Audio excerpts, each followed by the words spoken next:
James bond cinema ನಾವು ನೋಡಿರ್ತೀವಿ. James bond, real James bond of Karnataka ಅಂತಂದ್ರೆ ಮಿರ್ಜಿ ಸಾಹೇಬ್ರು ಅಂತ.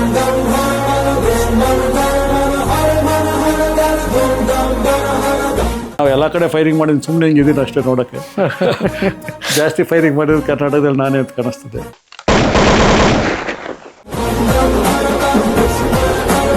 ಹೊಟ್ಟೆ ಅಂದರೆ ಅಷ್ಟು ಜೋರು, ಲಾಠಿ ಚಾರ್ಜ್ ಅಂದರೆ ಅಟ್ಟಿಸ್ಕೊಂಡು ಎಲ್ಲ ಕಡೆ.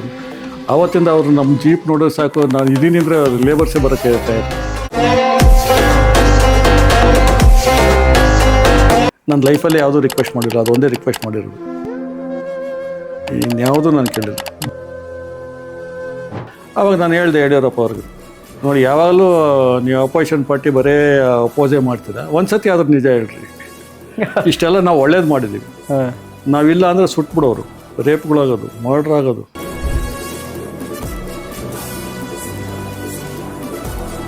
ದೊಡ್ಡ ಗಲಾಟೆ ಆಯಿತು ಹಿಂದೂ ಮುಸ್ಲಿಮ್ದು. ನಾನು ಒಬ್ಬನೇ ಇದ್ದೆ, ಸ್ವಲ್ಪ ಸ್ಮಾಲ್ ಫೋರ್ಸ್ ಅಷ್ಟೇ ಇತ್ತು.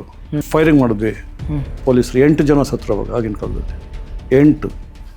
ನಾ ಹಾಕ್ರೆ ಅದು ಅಂತ ಹೇಳಿದೆ, ಹೋಗ್ತಿದ್ದೆ ಹಾಕೋದೆಲ್ಲ ಹಾಕ್ಬಿಟ್ಟು ತಗರಿ ಎಲ್ಲ ಒಳಗೆ ಹಾಕಪ್ಪ, ಏನು ಬಿಡಿಸ್ಕೊಂಡು ಹೋಗ್ತೀರಾ, ನಿಮ್ನ ಒಳಗೆ ಹಾಕ್ತೀನಿ. ಅಷ್ಟೊಳಗೆ ಎಲ್ಲ ಇದಾಯ್ತಲ್ಲ, ಈ ರಾಜ್ಯ ಆಗಿ ಹೋಗೋದು.